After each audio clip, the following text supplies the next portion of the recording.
šiandien, kadangi turim daug rimtų diskutantų, tai aš taip norėčiau tą diskusiją gal ten kreipti į tą pusę, ką gali padaryti vat, iš mūsų pusės, iš specialistų, iš tų, kurie šitoje srityje dirba, ar ten ar vienam, ar kitam etape. Ir gal nežinau, pirmiausia, norėčiau tada pakalbinti Martiną Nydelį, kaip ministerijos atstovą. Tai gal ta bendra įžanga ten tokia, o tą, ką Gintarė dabar taip gražiai skaidrėse sudėlioja, kad iš tikrųjų turim parašytą, parengtą, suskaičiuotą ne vieną strateginį dokumentą, turim ilgalaikę strategiją ir dabar ruošiamas ilgalaikis pastatų renovacijos planas, jis dar pakeliui nepabaigtas, bet kaip neskaičiuos, jeigu mes norim iki 50 metų šitą problemą išspręsti, su uodega nesukęs, turim išeiti į 1000 namų per metus. Plius minus.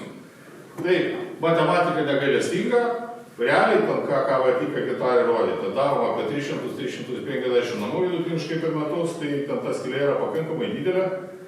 Klausimas, kaip mes ten galime įsibėgėti, tai apart Katino uodegos klausimo, matyt, galim padiskutuoti, ką mes iš žinybinės pusės galim tokius dalykus ten daryti. Ir aš kaip ir teoretikas ir praktikas, tai įsivaizduoju, kad matyt, visada atsiranda galimybė sistemoje dar kažką patobulinti, kad tos dalykus galima būtų daryti greičiau, paprasčiau, pigiau ir panašiai, nes praktika tai ką, trečią kartą Gintarę cituoju, vien nuo namo prišnekinimo iki statybos leidimo atėjimo yra 1,5 metų. Siaubingai daug ir viskas laikė, mes tą vėl ten sukamės tame rate, vėl perbalsuojam iš naujo investicinius planus. Tai noriu Martino klausti, ar su tuo naujuoju renovacijos planu ten yra bandoma galvoti, svarstyti kažkokias galimybės, kažkaip tam prastinti tas procedūras, kad galėtume greičiau bėgti ir daugiau bus bėgančių ir toliau nubėgsim. Sveiki visi, dėkui Ramūnui už tokį nepaprastą klausimą. Taip, tai nacionalinis pastatų renovacijos planas yra dar pakeliui, Europos komisijos vertinimo atiduotas dabar. Tai vienas gal iš esminių tokių dalykų tam plane yra ir savivaldybių įgalinimas, ta prasme, įtraukimas savivaldybių į procesą. Ką Gintarė savo skaidrėse rodė, labai gražiai matėsi, kada savivalda ėmėsi lyderystės iniciatyvos, kiek mes daugiabučių namų turėjome. Tai buvo 800 praktiškai. Tai dabar, lygiai taip pat, kaip sakant, planuojam mes galim savivaldybės įtraukti tą renovacijos irgi procesą, pasirengti savo savivaldos renovacijos planus, kad savivaldybė pati žinotų, kiek namų turi, kokius pirmiau reikia renovuoti, nes direktyva numato pirmiausia renovuoti 403 prašiausio energinio naudingumo pastatus. Tai čia vienas toks galbūt aspektas. Apie katinų uodegas, kaip sakė, nepasakosiu, bet tai tikrai norėčiau irgi visiems įgarsinti, kad mes pakeitėm vyriausybės nutarimą dėl kaupiamųjų lėšų kaupimo. Tai prasčiausios būklės pastatai turės mokėti 4 kartus daugiau, ta prasme, kaupti 4 kartus daugiau lėšų, kaip sakant, namo remontui. Čia palyginimų galiu pasakyti 60 kvadratų butas, jeigu kaupia 6 eurus, tai jeigu kritinė pastato būklė yra pagal pastato rizikingumo metodiką, tai turės kaupti kas mėnesį po 24 eurus. Tai turėtų skaudėti gyventojams ir priimti tą sprendimą būtent renovuotis.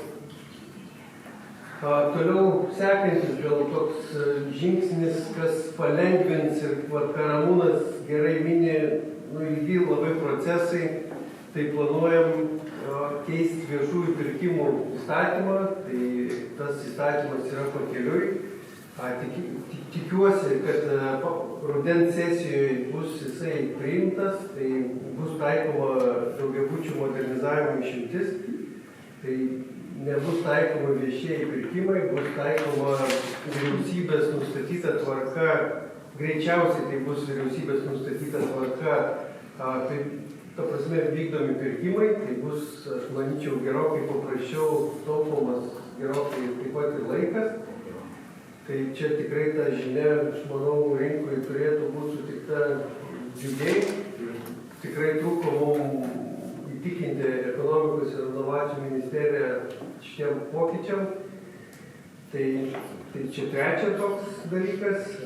Ketvirta, tai tikrai planuojam pokyčius tiek ir investicinių planų rengime, kažkiek tais, kaip pasakyti, galbūt rengiant investicinį planą, kad jau turėtume, tarkim, inžinerinių tinklų prisijungimo sąlygas, turėtume savivaldybės architektūrinius reikalavimus, kad išvengti projektavime klaidų ir kad projektavimo metu jau nebekiltų tokių dalykų, kad mes suprojektavom, savivaldybė pasižiūrė, netinka.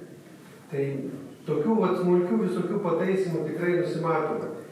Labai patiko Rūtos iš architektų sąjungos pristatymas, kad renovacija turi būti ne tik energinis efektyvumas, bet turi būti ir kokybinis toks gyvenimo pagerinimas.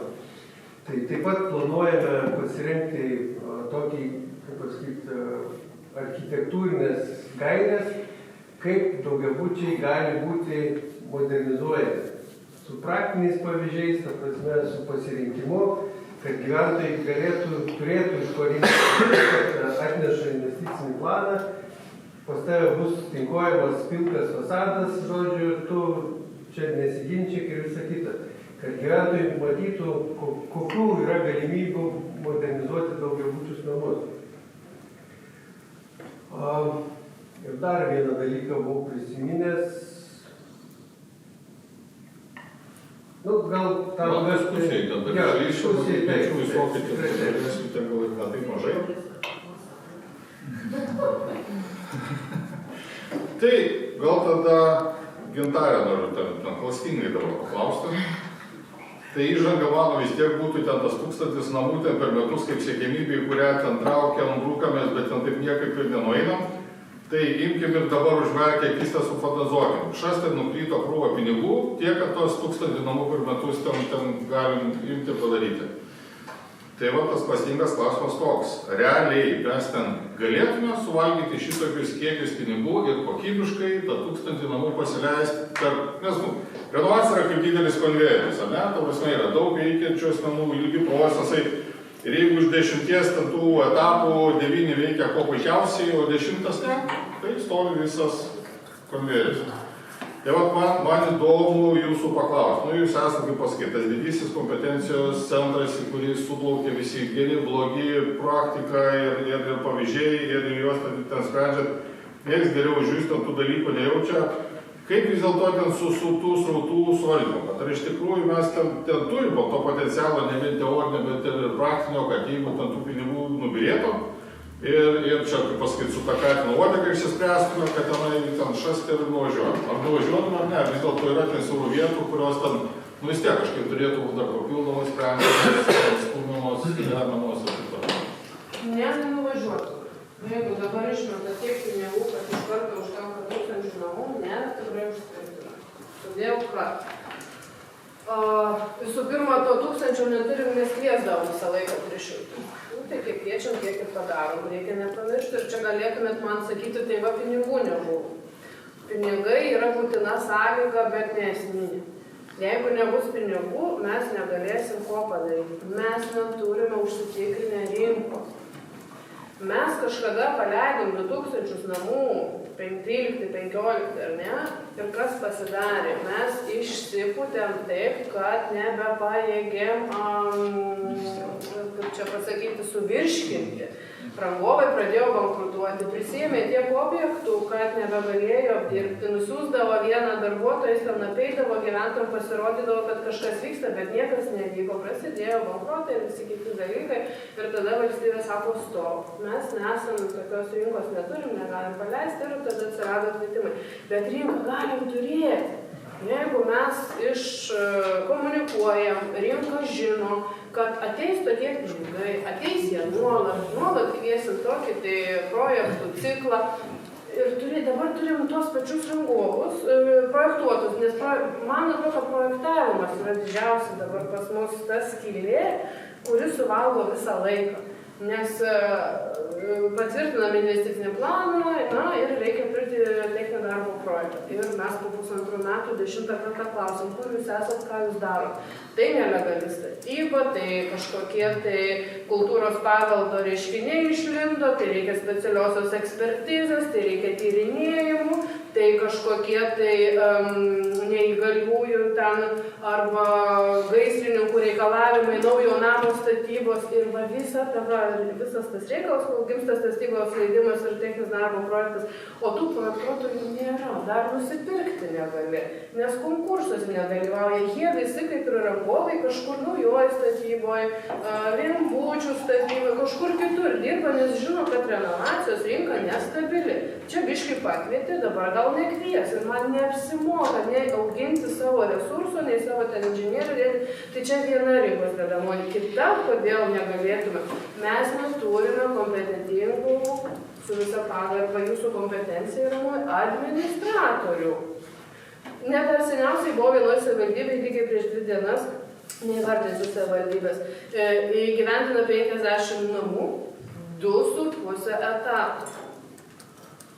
Ir jie metus laiko negali padaryti sekančio etapo kažkuriam tai daugiabučiame name, nes naujas šaukimas, reikia ruošti paraiškas. Tai kaip mes tikimės, kad 2,5 etato padarys ne 50, o 150 namų? Na, nepadarys. Ne tai, kad net resurso nėra, bet net ir kompetencijų nėra. Šitoje dalykas irgi, kiek čia Martinas daug įvardino ir su savivaldybėm mūsų vėl jų įtraukimas, nauji planai, bet ir administratorių kompetencijų kelimas, atestavimas, atsakomybės reikalavimas ir visi kiti dalykai. Tai trumpai atsakant galim, bet ne dabar iš karto. Tai ką daryti su administratoriais, tai ir galiu papasakot. Čia viena lakštutė buvo kaip ir neblogas su 10 kvietimų, kai administravimo įkainiai ten truptelėjo viršų, tai buvo visai neblogai, dabar vėl ten lygiai kažkur ten nusižeminti. Nesižemina. Bet gerai, tai čia... Su ta mintimi jie ir pakilo ir išlieka, kad tuos resursus administratoriai galėtų turėti. Bet žmonės ruošti reikia, čia kaip ten rytiniai dalykai išnekėjom, kad iš socialinių darbuotojų daro ten plataus profilio specialistus, kurie nebus karko žaizdas ryšą ir mokesčius moka ir dabar dar renovaciją liepsia tai daryti. Tai iš tikrųjų čia stovėti prieš tamą reikia daug žinių, daug ir darbų galų gale, ten ne kiekvienam ten užtenka tokiam dalykam. Tai žmonės augintis reikia, bet aš įsivaizduoju, kad va tokie dalykai, kadangi jie nesidaro spragt pirštais, tai va ta kylanti kreivė, kad padarysim 3, paskui 500, paskui 800, gal ten galima įsivažiuoti iki to 1000. Ko gero, ten pagrindinis atsakymas tai yra va tas tvarus nuolatinis turėjimas to nuolatinio srauto. Tai va todėl aš, nuo ko ir pradėjau, kad liežuvis papakloja laukiam naujų žaidimo taisyklių, nes kaip nusipirkti investicijų planą, jeigu nežinai, kaip jisai atrodys. Tai čia, Dar jeigu labai trumpai, mes neturim rezultatų 13 kvietimo. Visiškai nauja tvarka, gal jisai mums išlaikys iš 43 mėnesių, nes jau tam tikrų biurokratinių trūkumų jame nebelieka. Dar lieka viešieji tie pirkimai pagal įstatymą. Čia geriausiai naujiena pasakyti, kad viešus pirkimus trumpės, nes visi, kas dirbo su to, tai žino, ką tai reiškia. Gerai, tai gal važiuojam tolyn, tada ir Aušrinę Rudinskienę norėčiau pakalbinti. Iltė, kaip pasakyti, dabar pagrindinis mūsų pinigų šaltinėlis. Bet šiandien bandžiau aš taip ausį atkišti į Gintarės tą pranešimą, kaip ta bus su naujoje kvietimu. Ir nežinau, nuskambėjo rašėtinį kitą ausį, girdėjau gandą, kad sekančio kvietimo finansuotojai gal Iltė jau ir nebebus. Tai va tiesiog klausimas jums, ar iš tikrųjų ten yra kažkokių, nežinau, persisotinot, jau tiek prisirinkot namų, kad jau daugiau nebesinori, ar yra dar kažkokių tenai, nežinau, dalykų, gal žadat grįžti ir vėl, nes tas vienas finansuotas iš vienos pusės gal ir neblogai, kai žinai, kad yra vieno žaidimo taisyklės, pagal jas ten šokį ir nereikia balsavimo biuletenį 3 ten įrašyti variantų, ką daro. Iš kitos pusės, tas vieno vienintelio turėjimas, tas irgi konkurencijos spaudimo nebuvimas, jis ten kartais aplimpa visokiom istorijom, kad net kai neturi iš ko rinktis, tai irgi ten pakankamai kalbų. Tai va, to šiandien noriu paklausti, tenai, ar jūs ten žadat, kaip pasakyti, ir toliau su daugiabučiais dirbti ir kaip pasakyti, tas pagrindinis motyvas tos diskusijos, ar jūs matot galimybių kažkaip, nežinau, iš savo pusės, ten dirbant su daugiabučių projektais, kažkaip trumpinti procedūras, mažinti biurokratizmus, nes aš iš savo praktikos jau galiu pasakyti, kad ten tokio detalaus prižiūrėjimo namų, kaip piltė, iš kitų aš ten taip ir neatsimenu. Ten iš tikrųjų taip labai rimtai tos dalykus pažiūrėti, mes ne visada suprantam, kam to reikia.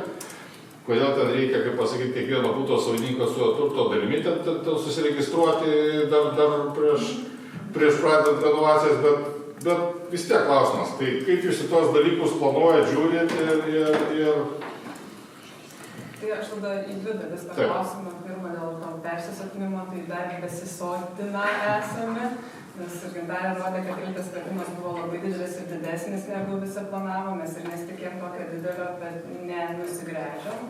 Paimsim visus ir 13 tikriausiai, mūsų kvietimas yra atviras. Tai dėl to sakau, kad mes vis dar sotinamės, tai labai laukiam to 13 kvietimo paraiškų finansavimui.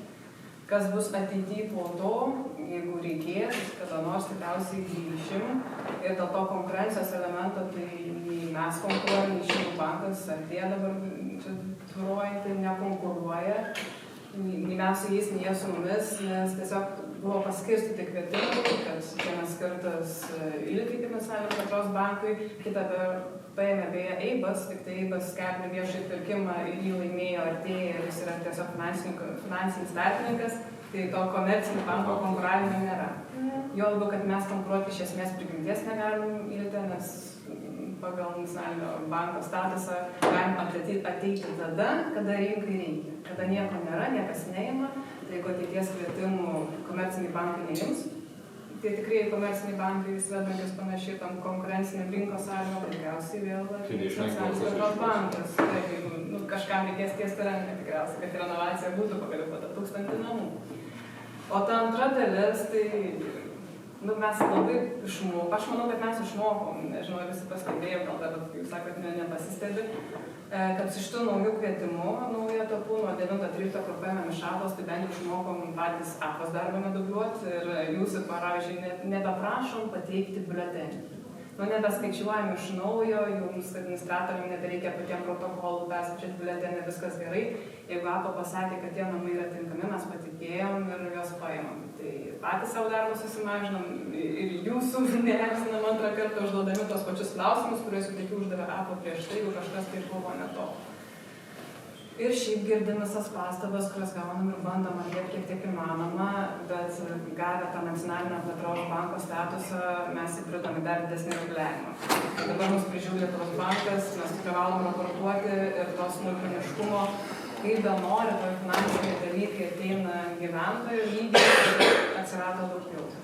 Tai mes stengiamės bendradarbiauti administratoriais, kur čia šiandien pirmą kartą tas veikimo motyvas. Su jais glaudžiau, jam paaiškinti visus sąlygų pakeitimus ir kad išvengti konfliktų galiausiai ir nemalonių situacijų. Bet ten, kur įmanoma susiprastinti bet kuriam etape, tai labai girdim ir labai vertinom, nutekinus informaciją agentūros įmą, kad po pameties labai gerą mintį paėmėm. Jeigu jūs veikiat mokėjimo prašymus, naujus srautų, tai ten jau mažiau dokumentų prašom. Tai girdim ir administratorių. Ačiū. Tai tada norėčiau Lytijo paklausą pašnekti ir mes čia apie plytas, pinigus, apie putą ant sienų. Kadangi jūs teisininkas, advokatas, ten didžiulė patirtis, ten atstovauja būtent vartotojų pusę, čia buvo kakatinis aš čia.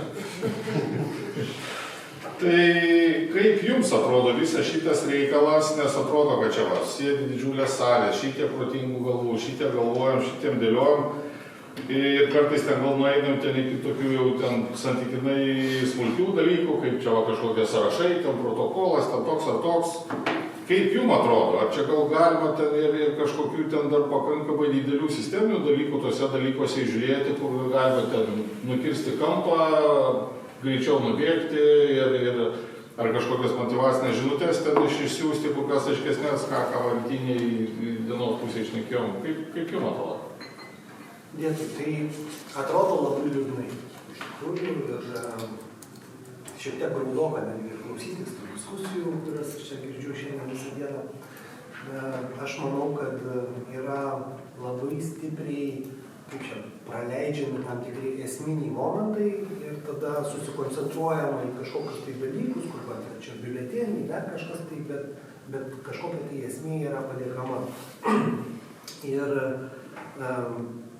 tam, aišku, įtakos turi ir tas standartinės institucijų toks susisiaurinimas. Čia ne mano daržas, aš va tik už tą atsakingas, o čia jau toliau ne mano reikalas. Ne? Labai, bent jau man taip jautėsi ir buvo patryto šitoje diskusijoje, kad kadangi vienas iš dalyvaujančių veikiančių asmenų yra ne gyventojai, kad jie yra traktuojami iš dalies ir kaip tam tikras institucinis partneris.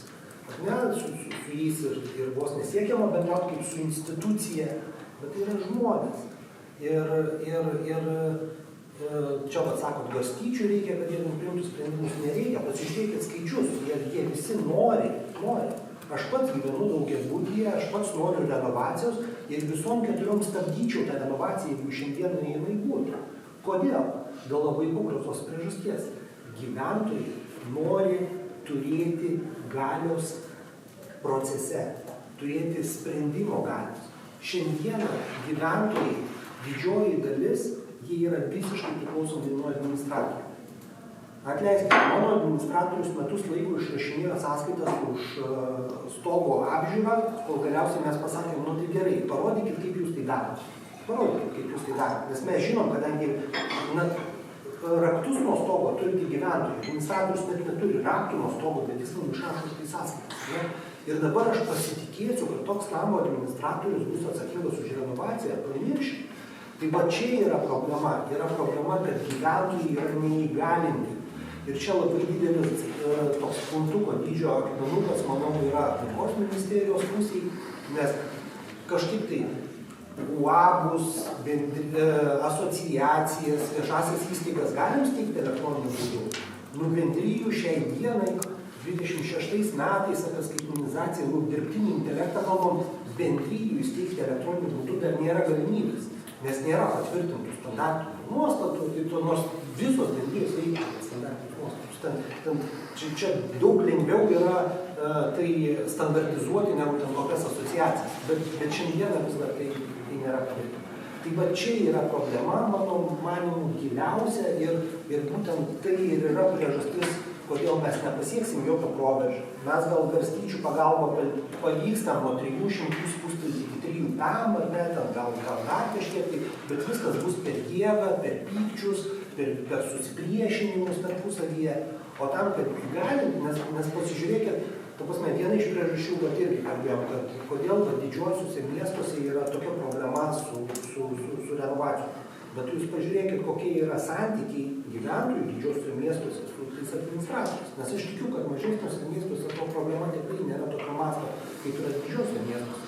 Nu, pabandykit pakeisti namo administratorių, jeigu jūs neturite bendrijos. Nu, pabandykit, tai yra košmaras. O jeigu jums netyčia pavyks pakeisti, tai greičiausiai savivaldybę pakeisiu į tokį administratorių, kad jūs galvosit, blemba, tai būtų gerai grįžti pas tą ankstesnį, kuris tam nors pirkdavo visus darbus iš savo pačių įsteigtų įmonių už 3 kart didesnę kainą, bet ta kaina buvo tik 3 kart didesnė, o ne 4 kart kaip dabar. Ne? Tai va, kur yra problemos. Ir aš manau, kad mes turim didinti įgalinti gyventojus, ar ne? Ir tuo pačiu institucijos turi didinti pasitikėjimą su gyventojus. Nu, atleiskit, bet koks kvietimas gyventojams, kuris baigėsi per kelias valandas, mano gilių įsitikinimų yra didžiausias feilas, turi būti didžiausia gėda institucijai ir turi institucija, nežinau, tam daryti 2 savaičių retrytą, kad galvoti, kaip padaryti, kad daugiau niekada gyvenime. Pas mus tai jau tampa norma. Nežinau, AFROS paskutinis kvietimas, ar ne? Nu, atleiskit, jeigu žmogus turi normalų darbą ir jis grįžo po darbo ir sužino, kad jau viskas, traukinys nuvažiavo. Iš mano aplinkos vieninteliai, kurie sugebėjo pateikti, tai yra pažįstami, kurie dirba Seime ir galėjo visą dieną ten sėdėti ir klikinti, ar ne? Ir kol galiausiai sistema priims. Tai jeigu tie kvietimai yra skirti tik tai tokiem asmenim, aš jau nekalbu apie, čia turėjom pirmoji daly diskusijos, ten skurdą patiriantis taip toliau, tai yra tie socialiai jautresni, nu tai jeigu aš negaliu sulaukti, kad aš po darbo nuvažiuočiau pas savo tėvus ir padėčiau jiems supildyti parašą, jeigu nėra net vieno vakaro, nes kvietimai institucijom, verslui, aš suprantu, darbo laiku, ten kvietimas baigėsi net per porą valandų, dar tai būtų pateisinama. Nu žmonės darbo metu darbą dirba, jie nepariškas teikinėja. Ir tada, jeigu jie net negali sulaukti darbo pabaigos, kad jie galėtų pateikti kvietimą ir dabar sakyti, kad tie žmonės kažkuo pasitikės, tai pas juos atsiranda atmetimo reakcija. Jie blokuoja viską. Vadinasi, tai yra uždaros sistemos, kurios yra skirtos tik kažkokiems saviem, ar ne, tai jūs ten lankstinukų, ten informacijos gaminkit kiek norite, iš jų, to prasme, atsiranda atmetimo reakcija. Tai vat su tokiais klausimais, mano manymu, reikia dirbti. Ir tai nėra klausimai, kurie reikalauja kažkokių tai dar didelių investicijų, kažkokių tai dar ten kelių milijonų, ar ne. Mes kalbam apie normalių procesų, žmonių įgalinimą ir pasitikėjimo su jais ryšio tą sukūrimą. Ir vat tada mes tikrai galim tikėtis proveržio. Nes tie 78%, kurie nori, jie tikrai mielai ir ateitų, bet jūs leiskit jiem valdyti procesą, jiem prisiliesti prie to proceso. Nesiplėsiu daugiau, nes jau dar daug. Galima klausimą, nes kritikai išsakyti tikrai visiems labai lengva.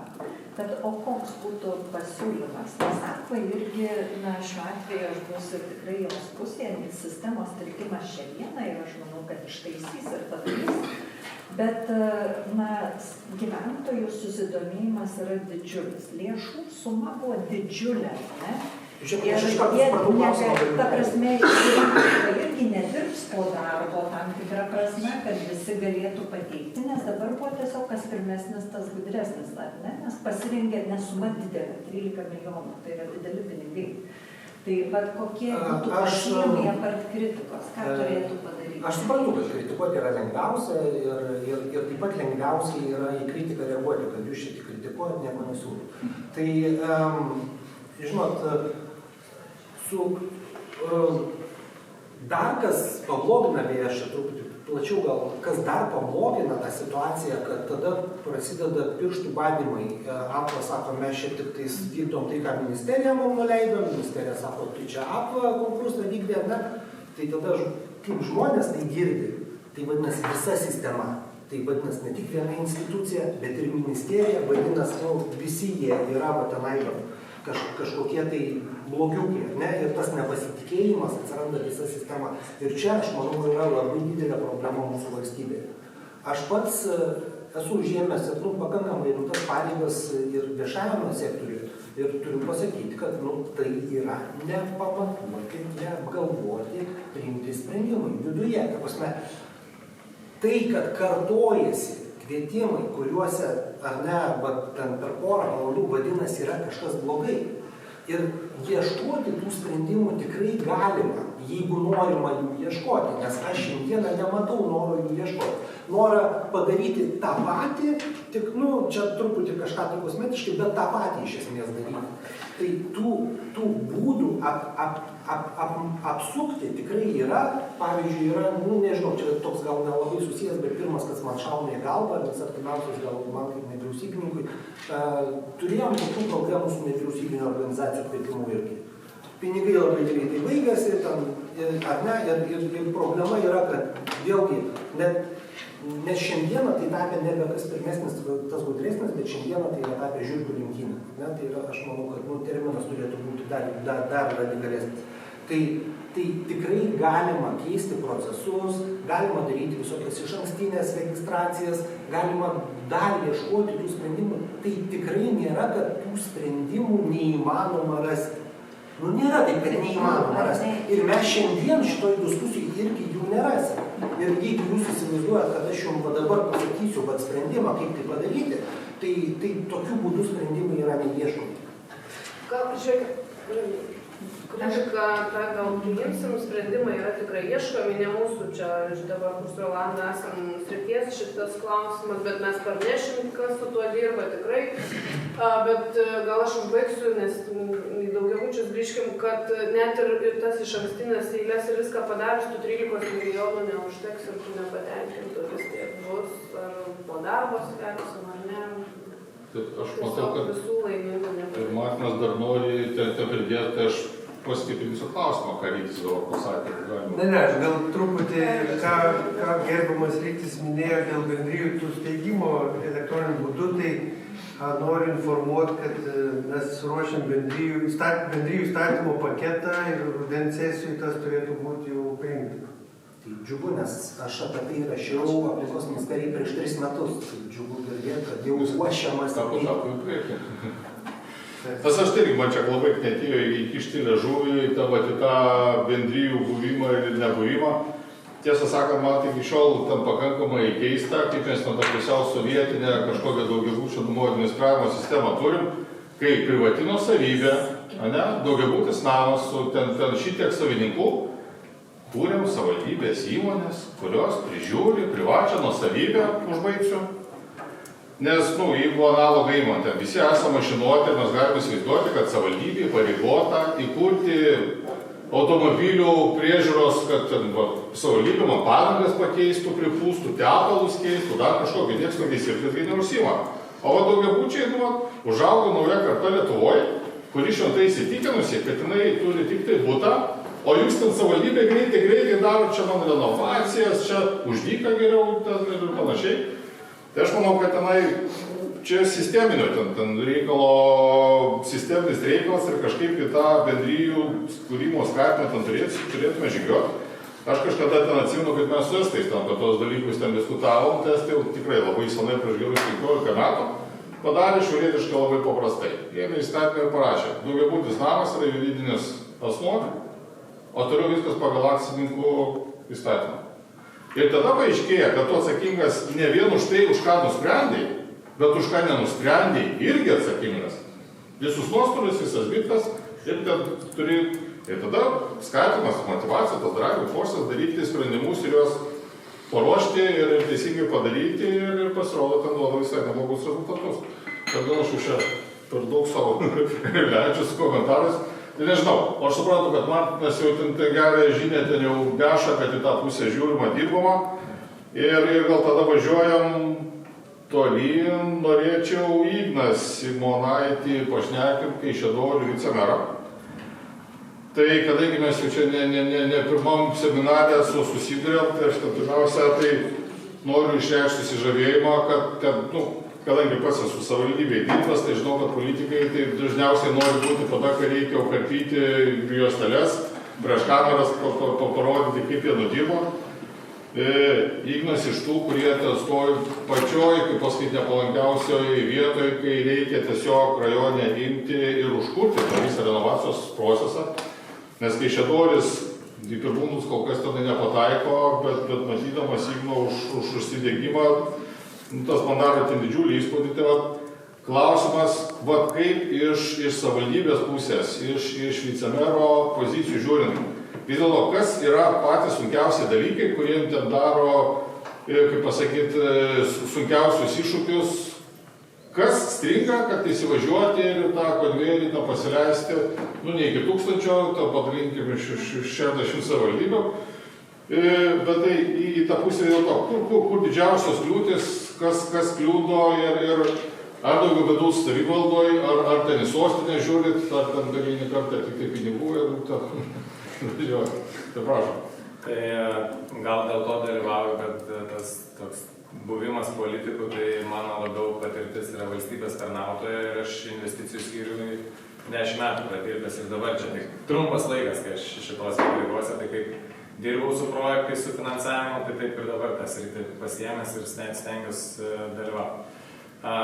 Aišku, pas mus Kaišiadoris, mes kadangi ir šitam Connect projekte dalyvavom kartu su Elektrėnais, tai tokiuose renginiuose dalyvavom dažnai su Elektrėnais ir galbūt ir yra patogiausia palyginti Kaišiadoris ir Elektrėnai, nes skirtingi ne tik skaičiai, bet skirtinga ir pati struktūra savivaldybėse, kaip ta renovacija yra vykdoma, kas administruoja. Tai Kaišiadorys dabar, kaip ir minėjo, ten tas procentas mažas, 50 vieta, ten 6% po 1-2 į metus ir bendrai 21 namas renovuotas. Šiai dienai, bent jau tame RenoMap žemėlapį apus, matom, kad 16 jau dar papildomai renovuota daugiabučių. Tai vos ne dvigubai tiek mes judam. Bet tas judesys galbūt yra negali prisimti čia dabar savivaldybės ar ten projekto ar kažkokio indėlio. Manau, duoda dar ir tai, kad tiesiog daugėjant skaičių renovuotų namų, patys gyventojai pradeda irgi krūtėti ir tie, kaip ir kalbėt, kažkokie gerieji ambasadoriai, kuriuos reiktų atrasti, arba kaimynai, su kuriais pasišneka, vis tiek jie pamato, kad aš pro langą matau 1, 2, 3 jau renovuotus namus, su kaimynu pasišneku, kad jisai žiemą nešąla, vasarą nekaista ir dar mažiau sumoka, tai kodėl mes šiandien nerenovuoti? Tai iš tų gyventojų tokio judesio kaip ir yra, atrodo, ir tada reiktų žiūrėti, gerai, čia irgi daug kalbėjo apie tą administratorių. Tai skirtumas Elektrėnai ir Kaišiadorys irgi yra šitoje vietoje. Kaišiadoryse yra privatus uabas, kuriame savivaldybė turi ten mažą procentą akcijų ir tom funkcijom, kurios valstybės, kaip pasakyti, primestos duotos susijusios su administravimu.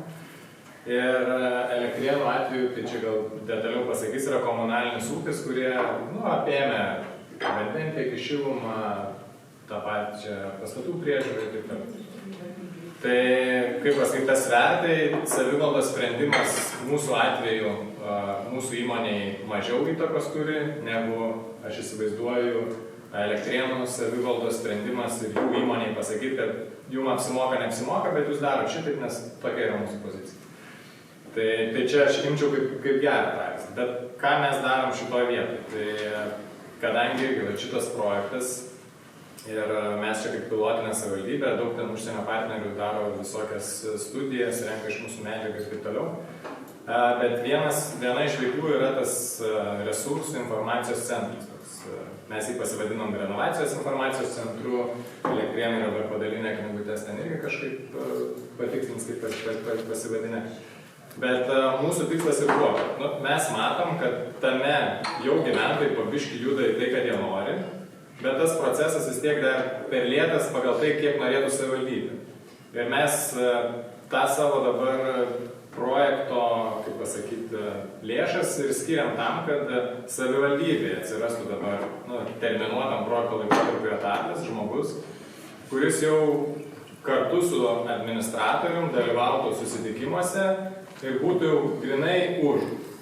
Tikrai už, viskas kas tik gerai ir siektų tuos norinčius, galbūt ten, kur yra 40% norinčių, bet čia tokias prioritetinės yra pas mus vietos, kad su tom bendrijom dirbti ir jie įkalbėti. Nes tikrai girdėję esam pavyzdžių, kaip ateina į susirinkimą ir jeigu nemotyvuotas administratorius darbuotojas arba ne tą dieną jam pasitaikė, visiems būna, ar, kaip pasakyti, tik įmetė į pašto dėžutę kažkokią informaciją ir po to, neprabalsavo tas namas. Tai savivaldybės tas netenkina, nes mes matom labai gerai ir už tokius žemėlapius, kai gali pasilyginti su vienais, su kitais ir ypač su tais, kurie yra už kelių kilometrų.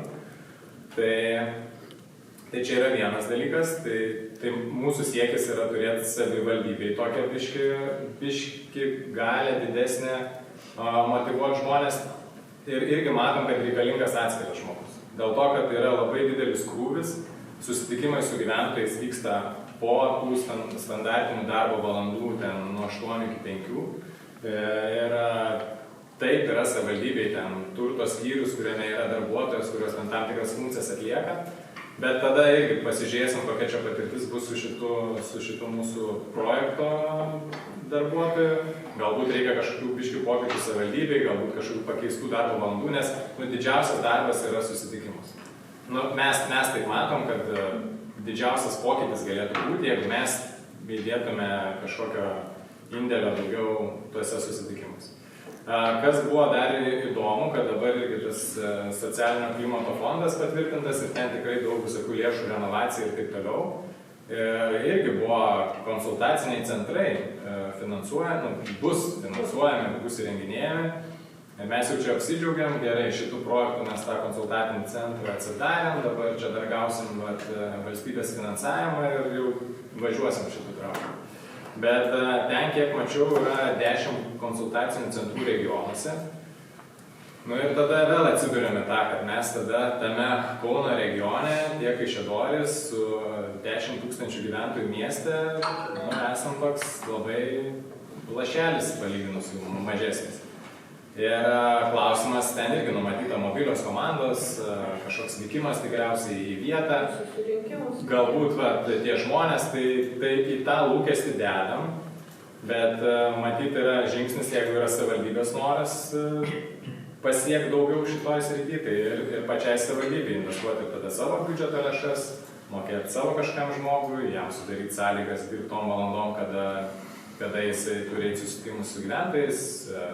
Nes mes dabar irgi tą savo informacinį centrą irgi taip padarė, kad darbo laikas yra nuotoliu, yra tam tikros laikas, kada gali konsultuoti savivaldybėje, bet šiaip pagrindinis interesas yra eiti pas žmonės.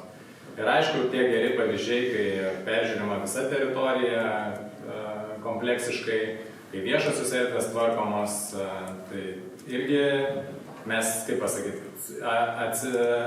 surenovavus 3 namus ir prie jų ten sutvarkius aikšteles ir šaligatvius ir pasakius, kad žiūrėkit, jeigu jūs norit irgi, kad jūsų šaligatviai atsidurtų aukščiau prioritete, nes lėšos yra ribotos. Ir mes dabar turim tokią poziciją, kad mes tvarkom viešasias erdves prie ten, kur žmonės patys prisideda. Tai irgi, manau, yra kaip viena iš tokių, kažkoks saldainis, ne vien tik tas botakas. O su gyventojų atsakomybė dar irgi tokia pastaba, čia buvo apie priedangas, mes irgi turim tokių, kadangi irgi čia Kaišiadoryse pirmą kartą buvo tas oro pavojus ir visi eikit į priedangas ir žmonės irgi sukruto, pasižiūrėjo, kur čia tos priedangos ir visi tą mato kaip kažkokią, nežinau, valstybės, savivaldybės atsakomybę. Ir tai, kad didžioji dalis tų priedangų mieste sužymėta yra daugiabučių rūsiuose, jiems sunku suvokti, kad kaip čia dabar aš į tokį rūsį čia eisiu, tas rūsys apleistas, apipelijas, netvarkingas, užrakintas ir taip toliau. Tai va dar klausimas. Ar atsiras žmogus kažkoks iš valstybės, savivaldybės, kuris turės raktus ir tave įleis? Čia yra gyventojų atsakomybė. Kaip ir ta renovacija yra gyventojų atsakomybė, tai tikrai džiaugiamės tom iniciatyvom, kurios yra ir su tuo duomenų bankas, yra, kur dabar bus centralizuotai duomenys, tie pasai energetiniai, kad žmonės galėtų lengviau suprasti, kokioj situacijoje jie yra bendram kaimynų kontekste ir tos, pavyzdžiui, išmokos didėjančios už neprižiūrimą, kaip pasakyti, kokybės netitinkantį turtą, irgi nepopuliarus gal pasakymas, bet sveikintinas, nes tų nemokamų tokių dalykų netiek daug ir yra ir kartais žmonėm ir reikia ir kažkokios, kaip pasakyti, paskatos per jų kišenę. Tai ačiū Ignui. Ir pasivykom ten saldainį, tai tą, kas čia buvo ten taip gražiai papasakota, kad net pavydė, kaip kaimynam pavydas įma, tai apie Elektrėnus, kadangi turim šiandien Viliją Vėliuvienę, Elektrėnų renovacijos veidas. Tai žiūrint, kaip pasakyti, aš netgi į tą patį renovacijos žemėlapį pasižiūrėjau vakar, kad statistiškai Elektrėnai jau susitvarkė 4 visų daugiabučių. Tai kelintie čia Lietuvoje dabar nebežinau, turbūt pirmom ten 10-uke. Bet vis tiek yra įspūdingi rezultatai, tai aš norėčiau Vilijos paklausti. Tai kiek aš suprantu, niekas nesitinka staiga spragpirštais ir stebuklingai, tai yra ilgų, nuoseklių pastangų, ilgų metų, ilgo įdirbio rezultatas. Ir jau kaimynai nebereikalo ten su pavydu žiūri, iš jūsų ten ir mokosi. Mano klausimas būtų iš kitos pusės, tai kas gali sutrukdyti jums su šitą aukštai pakeltą vėliavą žygiuoti iki galo, sutvarkyti Elektrėnus iki galo ir ar jūs matot grėsmių, ar jūs matot kažkokių dar keblumų, kurie jums tenai neleistų šitokių dalykų tenai daryti ir kokios potencialios bėdos? Taip, prisiklausau apie administratorius visokių komentarų, realiai truputį vyksta, nežinau kaip kitur, pas mus dar kitaip vyksta. Mes dažniausiai dalyvaujam susirinkimuose po darbų, ne darbo metu, daug sugaištam valandų. Ir dabar jeigu įvardintą problemą, su kuo galėtumėm susidurti, tai yra pas mus daugiabučių namų atokiose vietovėse, kurie, tarkim, yra apleisti, yra keturbučiai, 6 būtų, 8 ir įvairių socialinių ten grupių žmonės, neturintys pinigų, bet jie teikia prašymus renovaciją ir parengus paskaičiavimą, kiek jiems tai galėtų kainuoti, tai gaunasi, kad beviltiškai su tais visais būtų ir mokėjimais, ir pasidėtų tos skolos ir viską. Tai gyventojai tokį klausimą buvo uždavę, ar nebūtų galima, nes rangos laivas mes nesumažinsim, nenupirksim rangos darbų, ar nebūtų galima diferencijuoti valstybės paramą tokioms atitolusioms vietovėms su mažais būtais, kurių sumos, tarkim, jeigu mokėtų už visą renovaciją, kainuotų vienam būtui apie 400 eurų. Tai va, iš jų toks klausimas ir dėl elektros oro linijų yra paklausimai gaunami, kad sutvarkius pastatus lieka kaboti laidai ir gyventojai skundžiasi, kaip šnekėjom apie, kad turi pastatai gražiai atrodyti, lieka kaboti tos oro linijos, kurios galimai ir mažina turto vertę. Galbūt galima šitoje vietoje ir aplinkos paieškoti sprendimų paspręsti klausimus su energetikos ministerija. Buvo rašyti kažkada raštai ir 13 metais ir vėliau, bet klausimas išlieka. Kažkaip tiesiog galima, jeigu ten tą diskusiją jau tęsti ir papildyti, dabar suprantu, kad tas naujasis kvietimas bus ten tam tikrom diferenciacijom, kurie turtingi gaus mažiau, kurie bėdžiai gaus daugiau. Mokesčiai ten, aišku, mes mokam, kuo daugiau sumokai, to mažiau gauni. Elektrinai, matau, Jo, bet planuojama patekti. mintis yra tokia, kad galbūt ta diferenciacija galėtų būti ne tarp savivaldybių, nes savivaldybės ten, kaip pasakyti, labai skirtingas dalykas. Vienas yra elektrinų miestas kaip toks, kitas yra jau ten pamiškės gyventojas. Gal ten būtų galima svarstyti variantus, tas diferenciacijas turėtų, nežinau, pagal skurdo lygius ten namuose ar kvartaluose, kažkokiuose atskiruose, ar ten super mažuose miesteliukuose, gal tada tiesiog tikslingesnė ta parama tenai būtų ir gal tada yra racijos, tai vat, nežinau. Žiūrėkit, pirmi žingsniai padaryti, apskritai pirmą kartą pradedam vertinti skurdo lygį, bedarbių lygį, savivaldybių fiskalinius, visus šitus dalykus sudedam, pirmą kartą atsiranda savivaldybių regioninis paramos indeksas. Na, šiuo atveju Elektrėnai gal patenka į tą geresnį, kur mažesnė parama, ar ne? Bet socialinio klimato fondas ir dalinė renovacija, kaimiškose vietovėse, suprantu, kalbate apie patiriančius pažeidžiamus asmenys, jie gauna kompensacijas, tai jiems ateina parama 85% dydžio. Jie kaimiškose vietovėse nutolę, tai jie iškastinį kūrų, nepriimti prie centrinės. Yra priimti. Tai yra 75%. Neturi socialinės pašalpos. Tai susikaršto be pašalpas, gauna didelę subsidiją ir toliau valdybė kiekvieną mėnesį nuo likučio dengia jų tas įmokas ir jie tikrai gali. Taip, ten yra sudėtinga nupirkti rankos darbus, tolusioje vietovėje rankų apskritai mažus, keturbučius nenori eiti. Gal ten ir dalinės tos renovacijos pakanka? Bet nepakanka dalinės ten ir stogą šiemet atnaujinom, nes daug skundų gavom, prisidėjo savivaldybė su savo paimdama paskolą. Ir sienos kiauros, šilumos punktas kiauras ir, vienu žodžiu, didelė. Peržiūrėjus tų žmonių, jie negalėtų gauti valstybės už karštą vandenį. Kaip jie patiria ir negauna kompensacijų? Jie turbūt patenka, nors ir vienu ten centu patenka į tą sąrašą ir negali pretenduoti. Tai, kolegos, aš suprantu, kad mes čia dar turėsim šansą dar susirinkti prie kito stalo ir galbūt tas diskusijas ten ir atvejus telpa aptarti. Tai, man jau signalizuoja Kęstutis, kad mes čia tiesiog puikiai tilpom į užrieštus laiko rėmus.